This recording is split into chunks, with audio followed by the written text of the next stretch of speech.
नमस्कार. दादासाहेब टिचकुले योगवर्ग पनवेल यांच्यासाठी सादर केलेल्या स्वामी विवेकानंदांचे चरित्र या व्याख्यानमालेतला हा भाग 12वा आहे. सादर करते आहेत योगाचार्य डॉक्टर थावकर दादा आणि वक्ते आहेत डॉक्टर शिरीष लिमये. ओम स्थापकाय च धर्मस्य सर्वधर्मस्वरूपिणे अवतार वरिष्ठाय रामकृष्णाय ते नमः. जननीं शारदां देवीं रामकृष्णं जगद्गुरुं पादपद्मे तयो श्रित्वा प्रणमामि मुहुर्मुहुः. नमः श्रीयतिराजाय विवेकानन्दसूरये सच्चित्सुखस्वरूपाय स्वामिने तापहारिणे सर्वेत्र सुखिनः सन्तु सर्वे सन्तु निरामयाः सर्वे भद्राणि पश्यन्तु मा कश्चित् दुःखमाप्नुयात्. ओम शांति शांति शांति. हरि ओम तत्सत्. श्रीरामकृष्णार्पणमस्तु.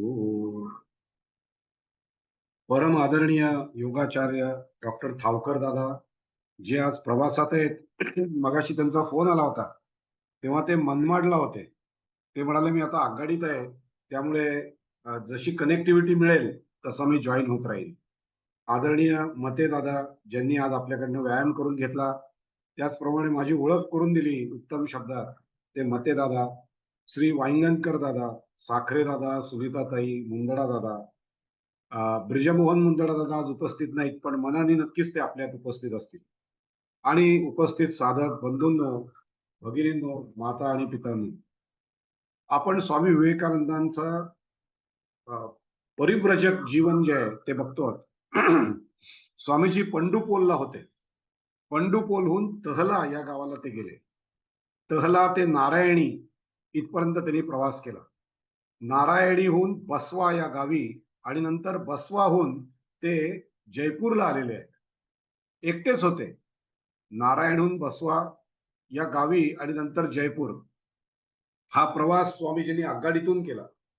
या प्रवासात एका गावी बंदीकुई स्थानावरती एक परिचित माणूस त्यांना भेटला आणि या बंदीकुई स्थानावरती जयपूरला स्वामी विवेकानंदांचं एक छायाचित्र त्यांनी काढलं. त्या काळी फोटोग्राफी हे आत्ता जितकं सोपं झालेलं आहे तितकं सोपं नव्हतं. काही विशिष्ट लोकांकडेच कॅमेरे वगैरे असायचे. तर या बंदीकुईला स्वामीजींच्या परिचितांनी त्यांचं एक छायाचित्र काढलं. तेच परिव्रजक स्वरूपातलं स्वामी विवेकानंदांचं पहिलं छायाचित्र. आपल्याला माहिती असेल, असा दंड हातात घेऊन मुंडन केलेले आणि म्हणजे सदरा आणि धोती असलेले किंवा लुंगी घातलेले स्वामी विवेकानंद, हा जे चित्र आहे हे चित्र या ठिकाणी बंदीकुई स्थानावरती काढलं गेलं. जयपूर पासून अलवारच्या जयपूर हे अलवारच्या तुलनेने खूप मोठं शहर होतं. ऐतिहासिक दृष्टीनं हे महत्वाचं होतं. आता या ठिकाणी जयपूरला स्वामीजी कोणाकडे उतरले, कोणाला भेटले याची माहिती काही उपलब्ध नाही. पण तिथे अंबर नावाचा एक किल्ला आहे. हा किल्ला मात्र स्वामीजींनी पाहिला. त्या ठिकाणी एक जुनी वेधशाळा आहे, हवामानाचा अंदाज सांगणारी. ती जुनी वेधशाळा पण त्यांनी पाहिली. हवा महल वास्तुशिल्पाचं त्यांनी दर्शन घेतलं. आणि स्वामीजींना वास्तुशिल्प फार आवडायची. तुम्ही बघाल, स्वामी विवेकानंदांनी जो बेलूर मठ बांधलेला आहे ते वास्तुशिल्पाच्या दृष्टीने अत्यंत उत्तम अशा पद्धतीचं मंदिर आहे. आपण जरूर कलकत्त्याला गेलात तर बेलूर मठात जाऊन या. या ठिकाणी अंबरचा किल्ला, जुनी वेधशाळा, हवा महल, वास्तुशिल्प बघत होते. अचानक एक मेळावा होता. त्या मेळाव्यामध्ये अचानक स्वामी अखंडानंद महाराज स्वामी विवेकानंदांच्या समोर येऊन उभे राहिले.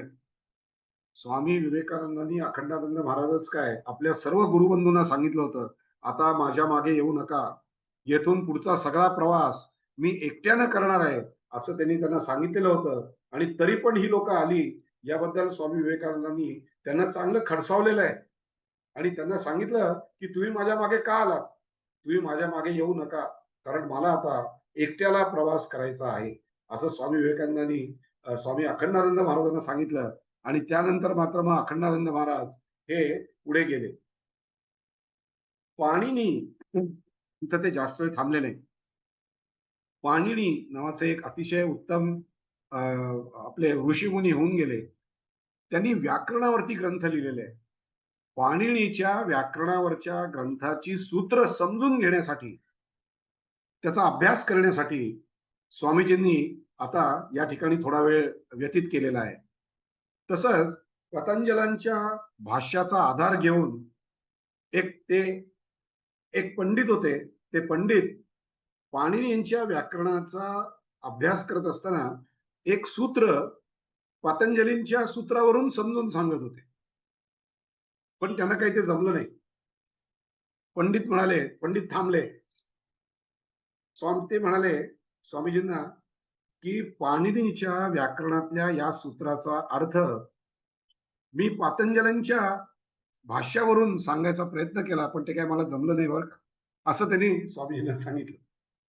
स्वामीजी आपल्या घरी आले. हे सगळं जयपूरला घडलेलं आहे. आणि तिथे येऊन स्वामीजींनी बैठक मारली आणि त्या सगळ्या सूत्रावरती, पाणिनीच्या व्याकरण ग्रंथावरच्या सूत्रावरती स्वामीजींनी मन एकाग्र केलं.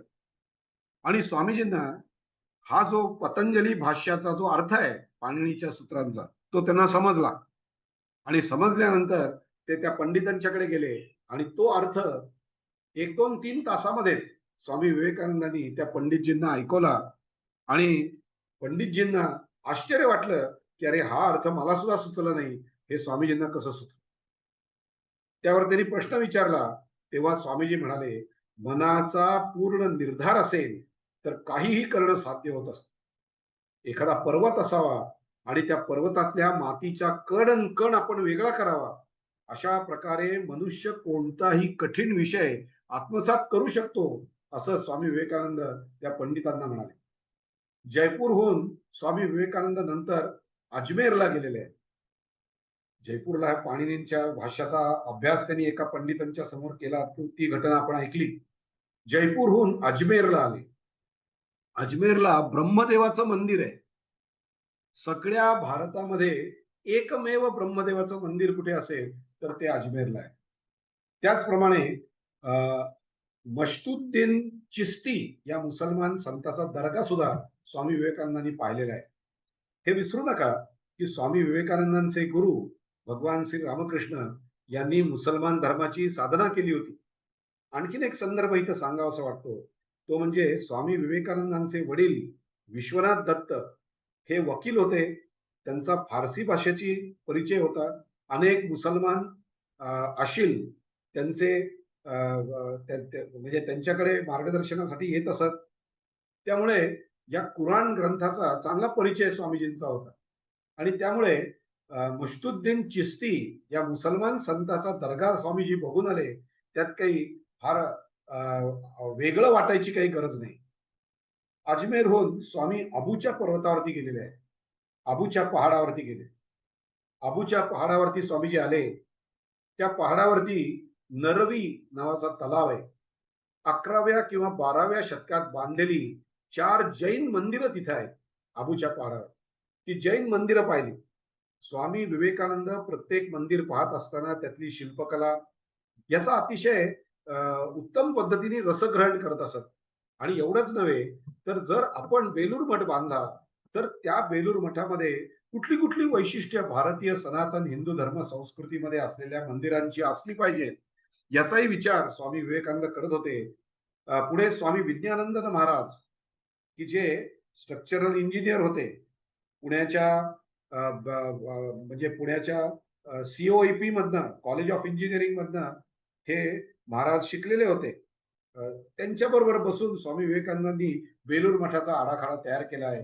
पण हा जो प्रवास आहे, अजमेर पासून अबूचा पर्वत, अबूच्या पर्वतावरती पाहिलेली ती 4 जैन मंदिरं, या सगळ्या, किंवा ते ब्रह्मदेवाचं मंदिर, या सगळ्या मंदिराचं अनुशीलन आणि परिशीलन करत त्यातली वैशिष्ट्य लक्षात ठेवत ठेवत स्वामीजी जात आहेत. हा केवळ प्रवास, हा साईट सीइंगचा प्रवास नाहीये हे लक्षात ठेवा. माणसं प्रवासाला जातात, साईट सीइंगला जातात. असा प्रवास स्वामीजींचा नाही. प्रत्येक ठिकाणी स्वामीजी शिकत होते. प्रत्येक ठिकाणी स्वामीजी काही काही रसग्रहण करत होते. भारताची उज्ज्वल परंपरा काय आहे त्याचा विचार स्वामीजींच्या मनामध्ये सतत होता. 11व्या-12व्या शतकात बांधलेली 4 जैन मंदिरं त्यांनी पाहिली. आजूबाजूला अनेक गुहा होत्या. त्या गुहेमध्ये एक चंपा नावाची गुहा होती. या चंपा नावाच्या गुहेमध्ये स्वामीजींनी वास्तव्य केलं. त्या तिथे एक तलाव होता. त्या तलावाच्या भोवतीच्या रस्त्यावरती जात असताना एका मुसलमान वकिलाने स्वामीजींना पाहिलं. स्वामीजींशी त्या मुसलमान वकिलाने संवाद केला. स्वामीजींना फारसी आणि उर्दू भाषा येते याचं त्याला आश्चर्य वाटलं की हा संन्यासी असून त्याला ही भाषा येते. आणि त्यामुळे त्या मुसलमान वकिलाचं औत्सुक्य वाढलं.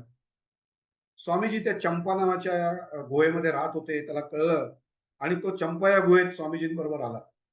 अगदी मोजक्या वस्तू स्वामीजींनी जवळ बाळगलेल्या होत्या. त्या बघून त्याला खरोखरच आश्चर्य वाटलं आणि स्वामीजींची संन्यस्त वृत्ती काय होती त्याची जाणीव त्या मुसलमान माणसाला, त्या मुसलमान वकिलाला झाली. तो मुसलमान वकील स्वामीजींच्या प्रेमात पडला. स्वामीजींना तो म्हणाला, स्वामीजी मी तुमची काहीतरी सेवा करू इच्छितो. तेव्हा स्वामीजींनी त्याला सांगितलं की जी चंपा गुहा आहे ना, या चंपा गुहेला एखादा दरवाजा बसवता आला तर बरं होईल, कारण या दरवाज्यातनं फार थंड हवा आतमध्ये येते. त्यामुळे याला एखादा दरवाजा बसवला असतं बरं होईल. त्याची काही ना नव्हती, पण तो म्हणाला, स्वामीजी अहो मी माझ्या घरी एकटाच राहतो. माझ्या घरी तुम्ही काय येत नाही. तुमची सगळी व्यवस्था मी करून देईन, काही काळजी करू नका. तेव्हा स्वामीजी त्या मुसलमान वकिलाच्या घरी गेले आणि तिथं ते राहिलेले आहेत. मागे एकदा उल्लेख आला होता या खेत्रीचे मुन्शी जगनमोहन लाल म्हणून. हे खेतडीचे मुन्शी जगनमोहन लाल हे या मुसलमान वकिलाशी परिचित होते आणि त्या खेतडीच्या मुन्शी जगनमोहन लालांकडून या मुसलमान वकिलांनी स्वामी विवेकानंदांबद्दल ऐकलं होतं. स्वामीजींना उर्दू, पर्शियन, संस्कृत आणि इंग्रजी भाषा अवगत होत्या याचं त्या मुसलमान वकिलाला खरोखरच आश्चर्य वाटत होतं. जगनमोहनलालांनी विचारलं की स्वामीजी, एकदा जगनमोहनलाल पण तिथे आले होते. त्या जगनमोहनलालांनी विचारलं, स्वामीजी आपण हिंदू संन्यासी असूनही त्या मुसलमान वकिलाच्या घरी कसं काय राहिलं?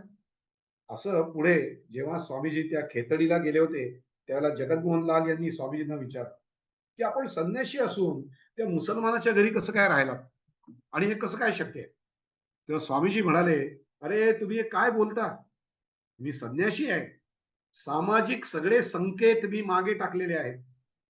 एखाद्या सफाई कामगाराच्या घरी सुद्धा मी जेवू शकेन. तुम्हाला काही वाटो, पण ईश्वराला हे मान्य आहे, कधी विसरू नका. शास्त्र ग्रंथांना हे मान्य आहे. मी सर्वत्र ब्रह्म पाहतो. माझ्या दृष्टीनं कोणीही माणूस उच्च नाही आणि कोणी माणूस नीच नाही. कोणी माणूस उच्च जातीचा नाही आणि कोणी माणूस नीच जातीचा नाही. माझ्या दृष्टीनं अमुक धर्माचा, तमुक धर्माचा हा फरक माझ्या दृष्टीनं नाही. या सगळ्या गोष्टी मी आता मागे सोडून राहिलेलो आहे आणि मी संन्यासी आहे.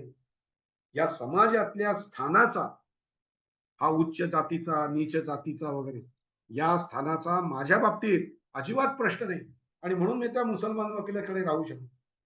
जगनमोहनलालांनी स्वामी विवेकानंदांच्या या सगळ्या वैशिष्ट्यांमुळे प्रेरित होऊन आपण पाहिलं मागच्या वेळेला त्या अजित सिंग राजाकडे नेलं होतं. अजित सिंग राजांबरोबर जी पहिली भेट झाली त्या पहिल्या भेटीमध्ये यांनी विचारलं, अजित सिंगांनी, मानवी जीवन म्हणजे काय? हा पहिला प्रश्न अजित सिंगांनी विचारला. स्वामीजी म्हणाले, परिस्थितीच्या फार उत्तम उत्तर स्वामीजींनी दिलंय. आपण सगळ्यांनी ऐकलं पाहिजे असं उत्तर आहे. मानवी जीवन म्हणजे काय? आपल्याला सुद्धा हे प्रश्न सुचत असतात, पण स्वामी विवेकानंदांनी याच्यावर दिलेलं उत्तर आपण ऐका.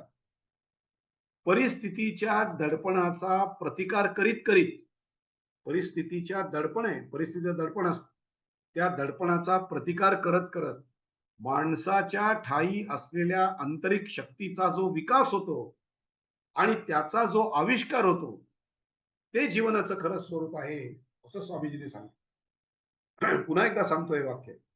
परिस्थितीच्या दडपणाचा प्रतिकार करत करत माणसाच्या ठायी असलेल्या आंतरिक शक्तीचा जो विकास होतो आणि त्याचा जो आविष्कार होतो, ते जीवनाचं खरं स्वरूप आहे, असं अजित सिंगांना स्वामीजींनी उत्तर दिलं. अजित सिंगांनी प्रश्न विचारला, शिक्षण म्हणजे काय? स्वामीजी म्हणाले, विशिष्ट विचारांशी माणसाच्या जाणीवांचा जो अतूट असा संबंध असतो आणि अतूट असा संबंध निर्माण होतो, त्याला शिक्षण असं नाव आहे. यानंतर अजित सिंग राजे आणि स्वामीजी यांच्या अनेक भेटी झाल्या. यातल्या काही भेटींचा उल्लेख आपण मागच्या वेळेला केला होता. स्वामीजी स्वामीजी खेतडीला एकदाच गेले होते असं नाही, दोनदा तीनदा गेलेले आहेत. स्वामीजी त्यांच्याबरोबर अनेक वेळेला त्यांच्याकडे भोजनाला जात असत. आणि लक्षात घ्या, राजे अजित सिंग हे खेतडीचे राजे असून सुद्धा स्वामी विवेकानंदांसाठी भोजनाला ते थांबत असत. स्वामीजी आल्यानंतर भोजन करत असत. हा स्वामीजींच्या बद्दल व्यक्त केलेला त्यांनी आदर आहे. बघा, एका संदेशासाठी एक राजा भोजनासाठी त्यांची वाट पाहतो. किती मोठी संस्कृती भारताची आहे. राजे अजित सिंग आणि स्वामी विवेकानंद यांच्यात अतिशय निकटचं नातं निर्माण झालं. अजित सिंग स्वामीजींहून 3 वर्षांनी मोठे होते. साधारण समवयस्कच म्हटलं पाहिजे. घोड्यावरून रपेट मारणं, निरनिराळे खेळ एकत्रितपणे खेळणं, कधी कधी स्वामीजी गात असत भजन वगैरे. त्यावेळेला राजे अजित सिंग स्वामीजींना हार्मोनियम वरती, पेटीवरती ते साथ करत असत. संगीतापासून ते तत्वज्ञानापर्यंत अनेक आवडीनिवडी या स्वामीजींच्या आणि अजित सिंगांच्या जुळलेल्या आहेत. राजस्थानचा गौरवशाली इतिहासाबद्दल स्वामीजींना अत्यंत आदर होता. राजस्थानचा इतिहास तर स्वामीजींच्या श्रेष्ठ आध्यात्मिक अधिकारावर या अजित सिंगांचा, तो अजित सिंगांनी ओळखला होता अध्यात्माचा, स्वामीजींचा अधिकार, आणि त्यामुळे या दोघांचंही नातं परस्परांना पूरक होतं. 24 जुलै 1891 ला अजित सिंग राजांच्या आग्रहावरून अजित सिंग राजांच्या बरोबर स्वामीजी पुन्हा अबूच्या पहाडावरती 26 जुलैला ते गेले आणि तिथून ते जयपूरला आले.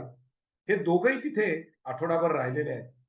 3 ऑगस्ट 1891 ला अजित सिंग यांच्या बरोबर जयपूर ते कैरथल नावाचं एक गाव आहे, त्या गावाला स्वामी विवेकानंद बरोबर गेले. हा प्रवास दोघांनी रेल्वेने केलेला आहे.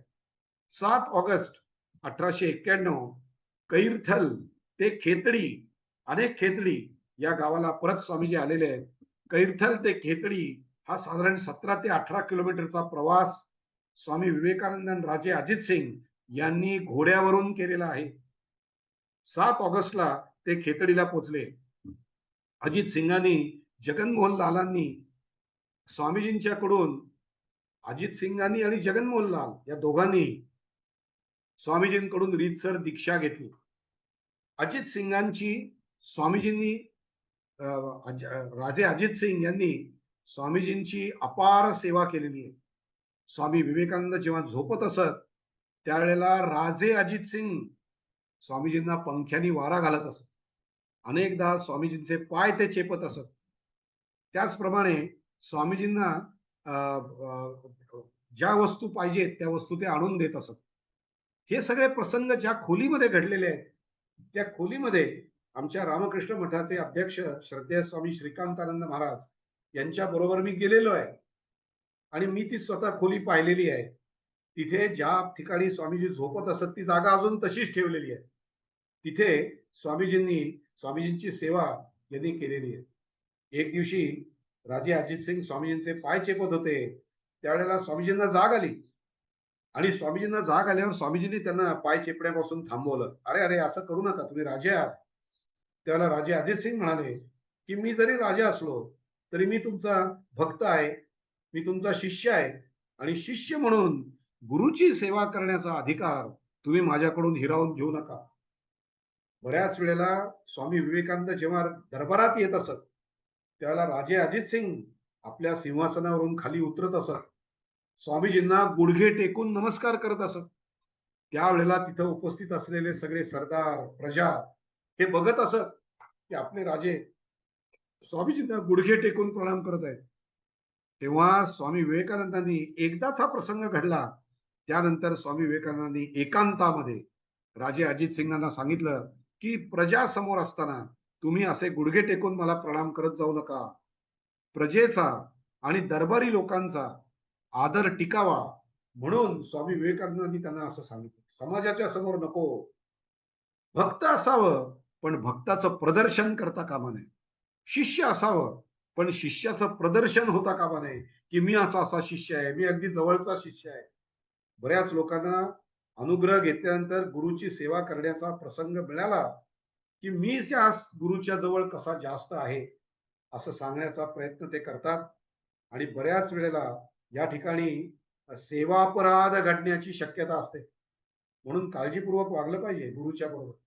गुरुनी दिलेल्या आज्ञेचं पालन तंतोतंत केलं पाहिजे हे अजित सिंगांना माहिती होतं. आणि अजित सिंगांनी त्यापुढे अशा पद्धतीने लोकांमध्ये गुडघे टेकून नमस्कार करण्याची पद्धत त्यांनी स्वतः बंद केली. गुरुपदाचं आता बघा, राजाचे गुरु होते ते.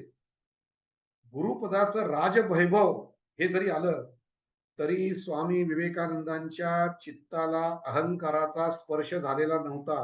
ही सुद्धा गोष्ट लक्षात घेतली पाहिजे. स्वामीजी महान का आहे तर ते एका राजाचे गुरु होते. त्या राजाचे गुरु असून सुद्धा मी राजाचा गुरु आहे अशा पद्धतीचा कुठलाही अहंकार स्वामीजींना नव्हता. पुढे स्वामी विवेकानंदांनी या सुमारातली एक घटना भगिनी निवेदिताला सांगितली होती. त्या घटनेचा थोडासा उल्लेख आपण मागे केला होता. स्वामीजी आणि अजित सिंग घोड्यावरून जात होते. अजित सिंगांच्या दंडामधून भळभळ रक्त वाहत होतं. एक काटेरी फांदी स्वामीजींना लागू नये म्हणून अजित सिंगांनी ती उचलून धरली होती आणि त्यात त्यांना त्या काट्याची जखम झालेली होती. स्वामीजींना आवडलं नाही. स्वामीजी परत आल्यानंतर बघतात त्यांच्या एका दंडामधून रक्त वाहत आहे.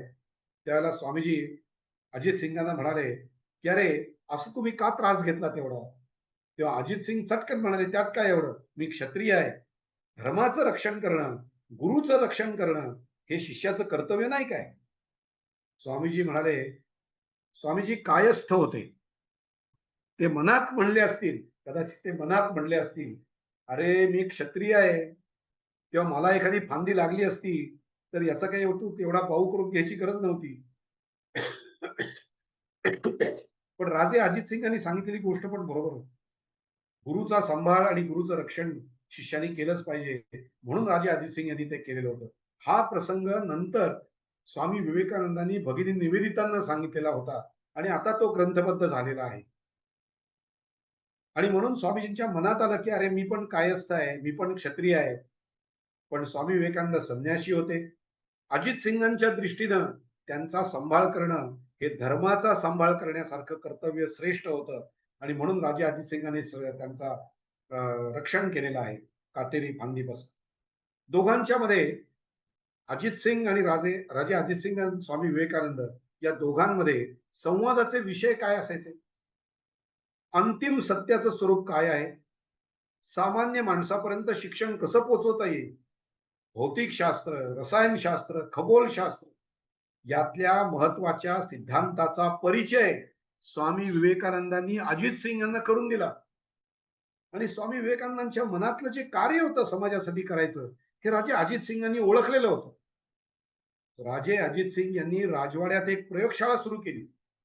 तुम्ही आज जर खेतडीला गेलात तर आपल्याला त्या ठिकाणी काही अशी छोटी प्रतिकृती केलेल्या आहेत त्या महालामध्ये. आता त्या महालात गेल्यानंतर आपल्याला त्या प्रतिकृती पाहायला मिळतात. त्या प्रतिकृतींमध्ये ती राजवाड्यात सुरू केलेली प्रयोगशाळा, स्वामी विवेकानंद त्यांना सांगतायत प्रयोगशाळेबद्दलची माहिती, खगोलशास्त्र. स्वामी विवेकानंदांनी त्या राजवाड्याच्या गच्चीवर एक दुर्बीण लावली होती आणि त्यामधून स्वामी विवेकानंद आणि राजे अजित सिंग ताऱ्यांचं निरीक्षण करत असत. स्वामीजींचा हा सहवास केवळ अजित सिंगांनाच नव्हे तर सर्व समाजातल्या प्रतिष्ठित लोकांनाही अगदी हवा हवासा वाटत होता. खेतडीला पंडित शंकर दयाल नावाचा एक गरीब माणूस राहतो. त्या शंकर दयाल या गरीब माणसाने स्वामीजींना एकदा विचारलं, स्वामीजी तुम्ही माझ्याकडे भोजन प्रसादाला याल का. स्वामीजी म्हणाले अरे मी जरूर येईन. म्हणजे लक्षात घ्या, स्वामीजी राजाच्या राजवाड्यात राहत होते. राजाने त्यांची व्यवस्था त्या राजवाड्यातल्या अगदी वरच्या मजल्यावर केलेली होती. अतिशय नयन मनोहर असं सृष्टी सौंदर्य तिथून दिसतं. आम्ही त्या गच्चीवरती जाऊन आलो होतो. अतिशय नयन मनोहर असं ते दृश्य तिथून दिसतं. पण इतकं असूनही एका गरीब शंकर दयाल, पंडित शंकर दयाल यांनी बोलवल्यावर स्वामी विवेकानंद त्या गरीबाच्या घरी जाऊन सुद्धा जेवलेले आहेत. यावरून लक्षात येतं की त्यांना आपण राजाचे गुरु आहोत हा अहंकार नव्हता. आम्ही त्या शंकर दयाल यांच्या घरामध्ये त्या वास्तूमध्ये पण जाऊन आलेलो आहोत. पंडित नारायण दास नावाचे अत्यंत एक विद्वान या खेतडीला राहत होते. पाणिनीच्या व्याकरणाचे ते अभ्यासक होते. त्यांच्या मार्गदर्शनाखाली स्वामीजींनी पाणिनींच्या अष्टाध्यायी पद्धतीचा अभ्यास केलेला आहे. एक दिवशी त्यांनी पंडित नारायण दास यांनी त्यांना विचारलं की अहो मी काल तुम्हाला जे शिकवलं त्याच्याबद्दल थोडं काहीतरी सांगता का? त्यावेळेला आदल्या दिवशी जो पाठ स्वामी विवेकानंदांनी शिकलेला होता तो पाठ लांब लचक पाठ होता. तो सगळा पाठ स्वामीजींनी पूर्णपणे जशाच्या तसा उद्धृत करून दाखवला. ते पंडित नारायणदास स्वामीजींना म्हणाले, स्वामीजी मला जेवढं जेवढं व्याकरण शास्त्रातलं माहिती होतं ते सगळं मी तुम्हाला शिकवलेलं आहे. आता तुम्हाला शिकवावं असं आता माझ्यापाशी काही उरलेलं नाही. माझी सारी विद्या तुम्ही ग्रहण केलेली आहे. आणि मग ते अध्ययन संपलं. स्वामीजींनी पंडित नारायण दास यांना कृतज्ञतापूर्वक धन्यवाद दिले. ज्या ठिकाणी ह्या प्रसंग घडला त्या ठिकाणी आता एक छोटी शाळा सुरू झालेली आहे. स्वामीजी आता जाणार म्हणून राजे अजित सिंग यांनी एका नर्तकीचं गाणं ठरवलं. तो प्रसंग मागे सांगितला मी तुम्हाला. स्वामीजी म्हणाले, अरे मी संन्याशी आहे म्हणून मी या कार्यक्रमाला येऊ शकत नाही. ती गायिका फार चतुर होती. तिने ते ऐकलं आणि तिने सूरदासांचं पद सांगितलं. प्रभू मेरे अवगुण चितना धरो, समदर्शी है नाम तहारो, चाहे तो पार करो. एक लोहा पूजा में राखत, एक घर वधिक परो. जो दुविधा पारस नाही देखत, कांचन करत खरो. एक नदिया एक नाल कहवत, मैलो नीर भरो. जब मिली के देऊ एक बरन भये, सुर सरी नाम परो. एक माया एक ब्रह्म कहावत, सुर श्याम झगरो. अबकी बेर मोही पार उतारो, नाही पण जात तरो. हे तिने गायलं. एक लोखंडाचा तुकडा मूर्ती होतो. दुसरा त्याच लोखंडाचा दुसरा तुकडा कसायाच्या सुरीसाठी वापरला जातो. पण परिसाचा जेव्हा स्पर्श या दोघांना होतो त्याला मूर्ती आणि तो जो काही लोह्याचा तुकडा आहे त्या दोघांचाही परीस सुवर्ण करतो. पाणी नदीच्या प्रवाहात पडतं. पावसाचं पाणी नदीच्या प्रवाहात पडतं. काही पावसाचं पाणी गंगेत मिसळतं. काही पावसाचं पाणी रस्त्याच्या कडेला मिसळतं. पण जेव्हा ते सगळे प्रवाह गंगे नदीला मिळतात तेव्हा गंगा नदी या सगळ्यांचंच एक म्हणजे त्या सगळ्यांनाच गंगा करून टाकते.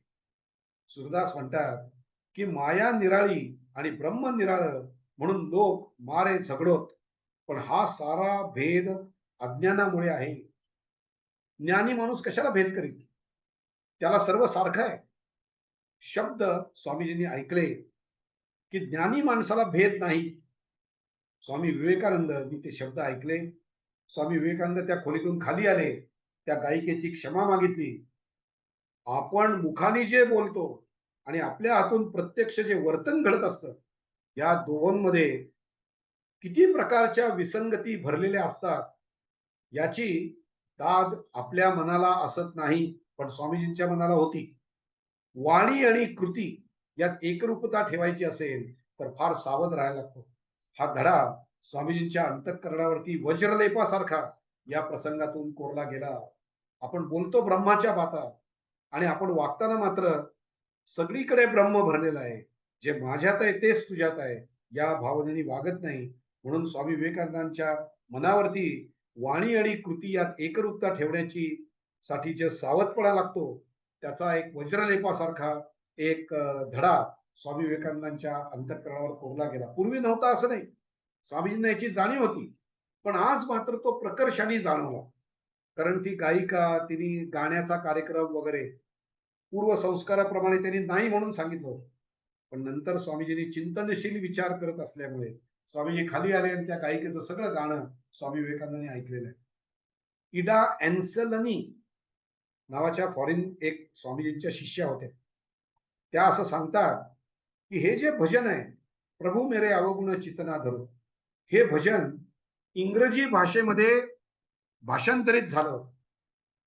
विरजा नावाचं नाव धारण विरजा हे नाव धारण केलेली स्वामीजींची शिष्या बडीन ॲनल ॲलन ही शिष्या हे भजन अनेकदा म्हणत असे.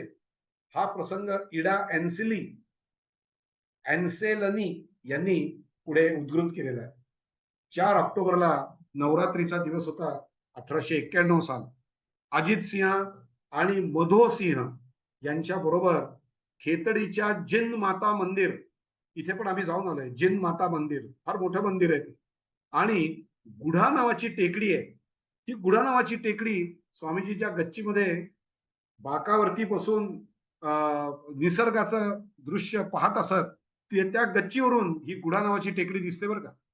त्या गुढा नावाच्या टेकडीवरती एक शिवमंदिर आहे. खेतडीच्या जिन माता मंदिरात आणि गुढा टेकडीवरच्या शिवमंदिरामध्ये स्वामीजी दर्शनाला गेलेले आहेत आणि 11 ऑक्टोबर 1891 ला इथे दर्शन घेऊन ते परत आलेले. 12 ऑक्टोबरला दसऱ्याचा उत्सव साजरा केला. अजित सिंग यांचा आता निरोप घ्यायची वेळ आली. अजित सिंगांना 2 मुली होत्या. अजित सिंग म्हणाले, मला मुलगा हवा आहे, माझ्या या राज्याला वारसा हवा आहे, असा तुम्ही मला आशीर्वाद द्या, मला मुलगा होईल असा आशीर्वाद द्या. स्वामी विवेकानंद म्हणाले, ईश्वराच्या कृपेमुळे तुमची इच्छा पूर्ण होईल. कालांतरानं या राजे अजित सिंग यांना मुलगा झाला आणि स्वामीजींच्या वचनांवरती अजित सिंगांचा खूप विश्वास बसला. स्वामी विवेकानंद अजमेरला आले. त्याच्यानंतर बेवार या गावी ते गेले. राजस्थानहून ते गुजरातमध्ये आलेले आहेत. अहमदाबादला गेलेले आहेत.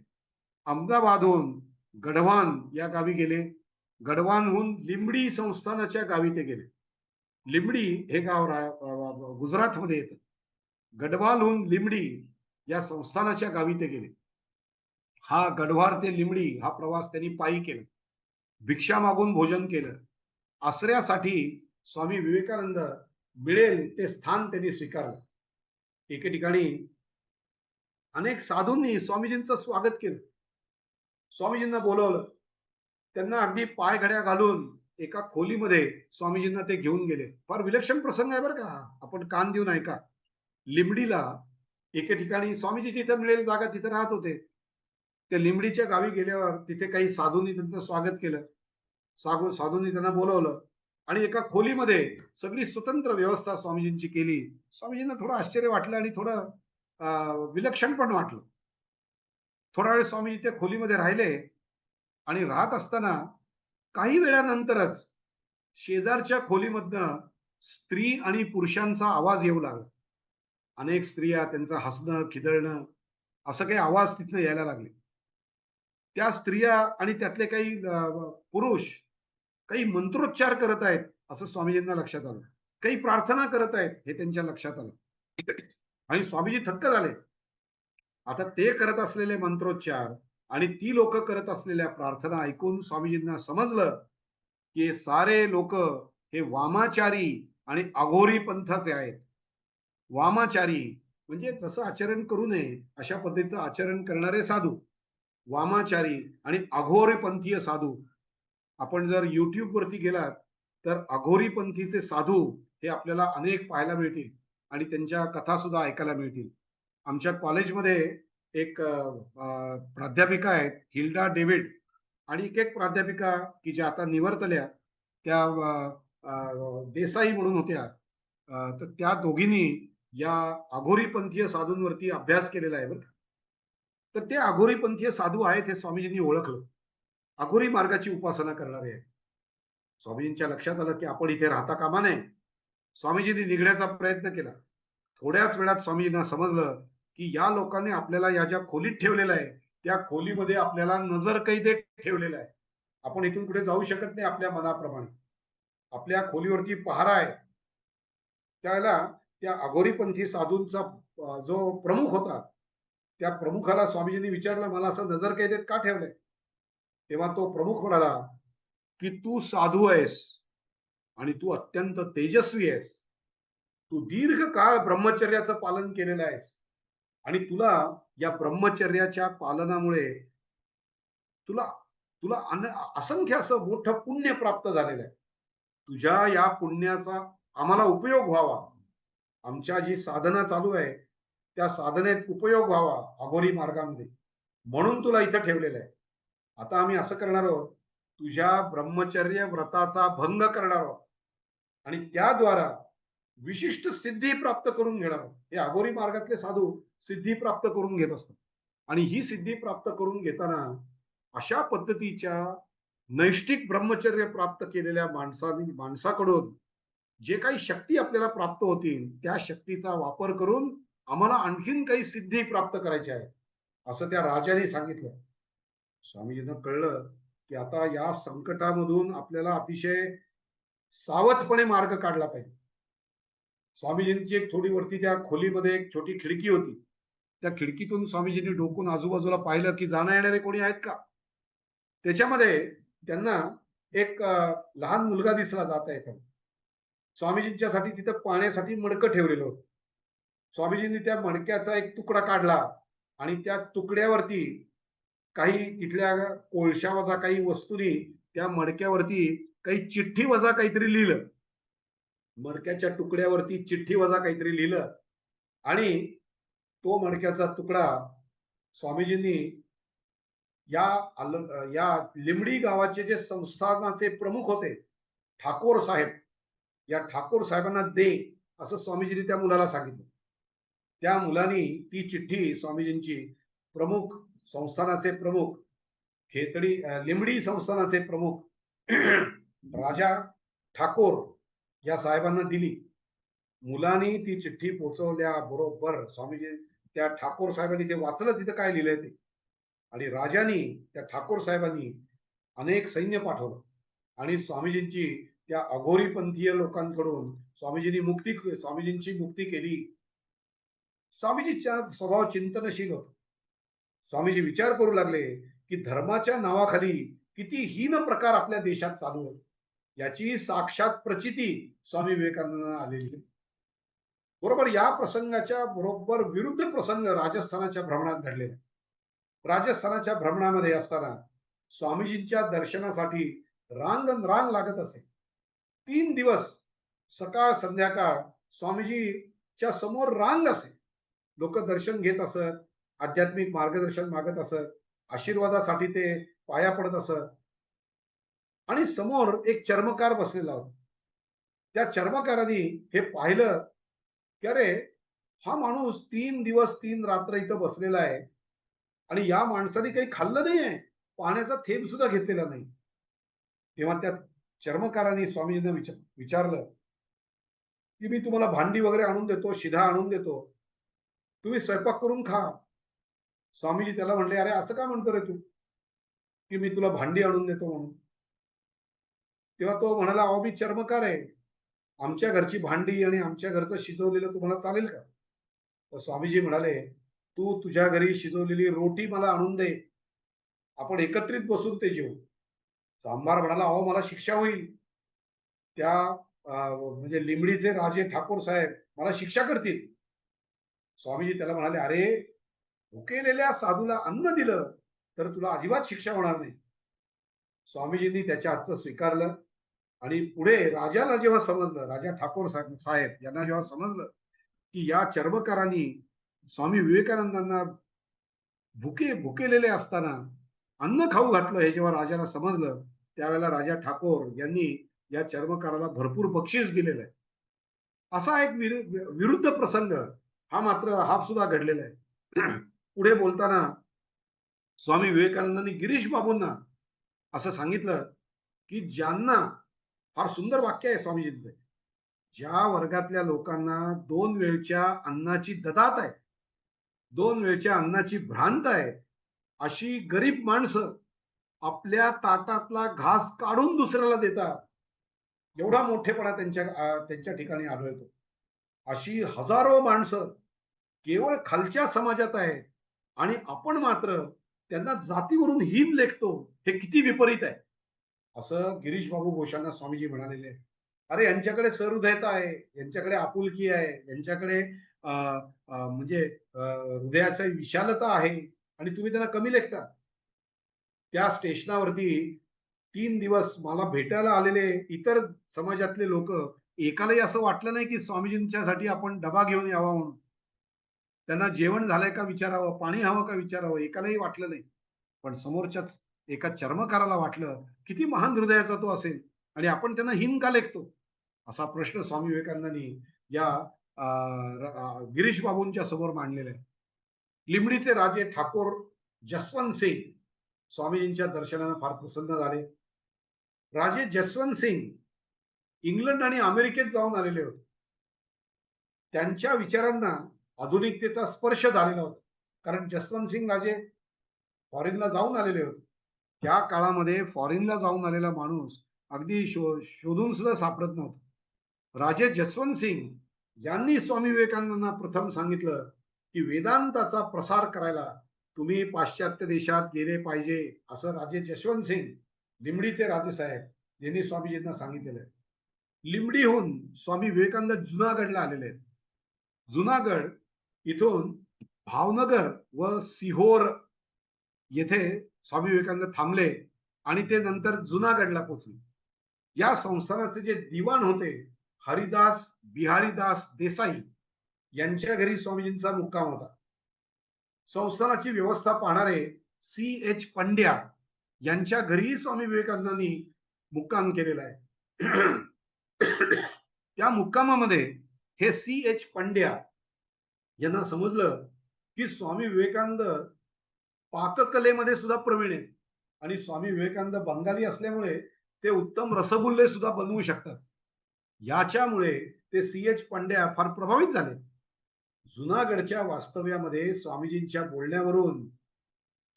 बोलण्यामध्ये पुढचे विषय आले.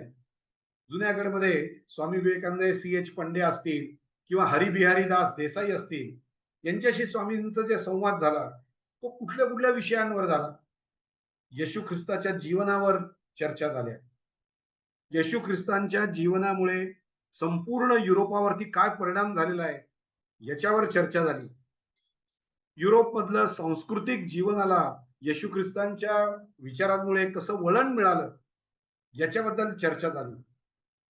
राफेल, आता हे काही ते तोफेचं नाव नाही बरं का, राफेल नावाचा एक चित्रकार होता, त्या चित्रकाराच्या चित्रकलेवरती चर्चा झालेली आहे.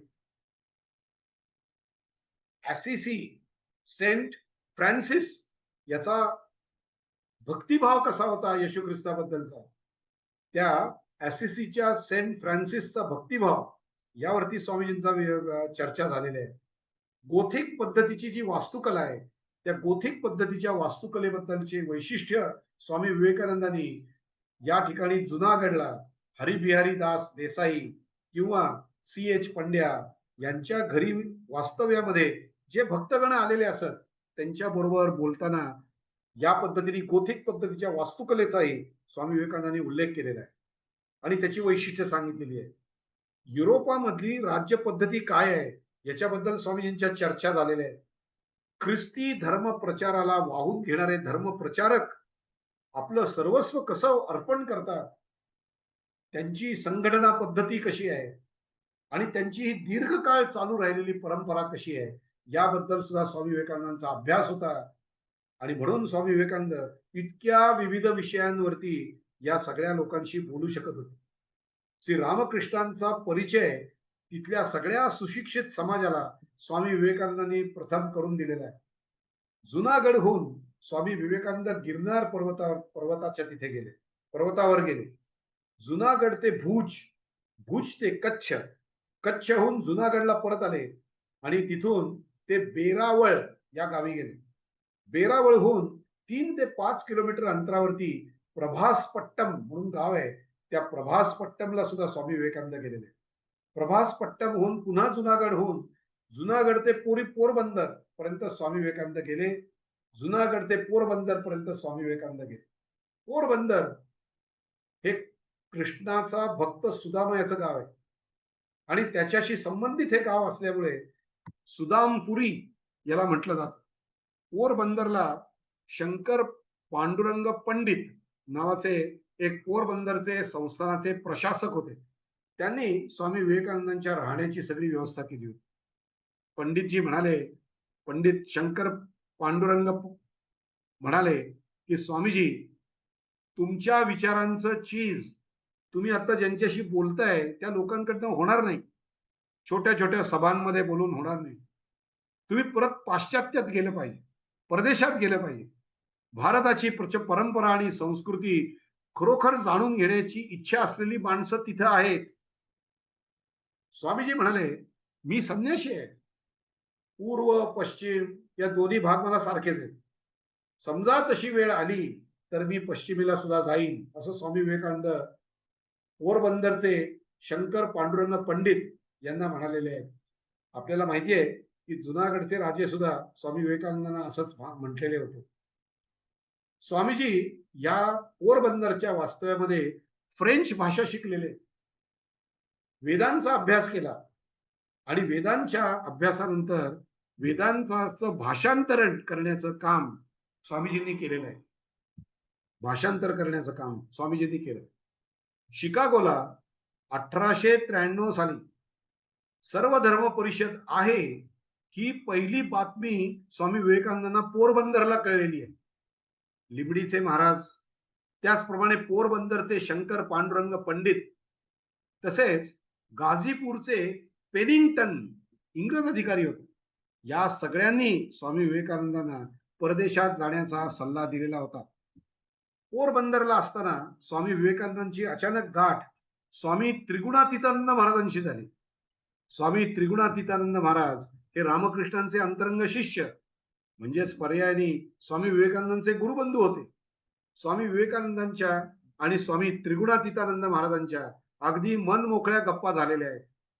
लक्षात घ्या, स्वामी विवेकानंदांनी त्रिगुणातीतांबरोबर ज्या गप्पा मारल्या त्यामुळे स्वामी विवेकानंदांनी नंतर त्रिगुणातीतानंद महाराजांना परदेशामध्ये बोलवलेलं आहे कार्य करायला.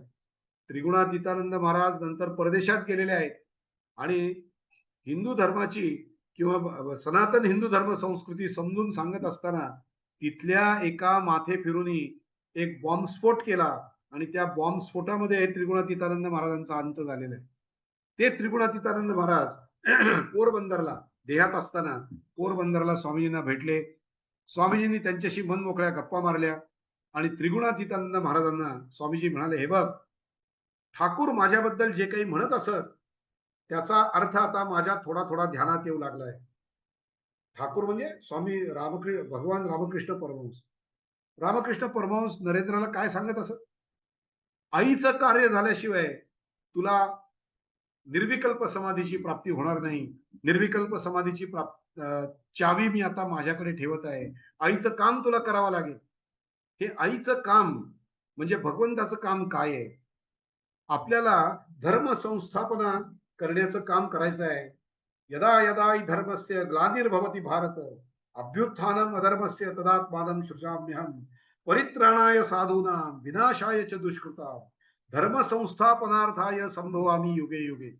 ही धर्माची संस्थापना कशी करायची आहे याचा थोडासा अंदाज आता स्वामी विवेकानंद येऊ लागलेला आहे, असं स्वामी विवेकानंद त्रिगुणातीतानंद महाराजांना पोरबंदरच्या वास्तव्यात सांगत आहेत.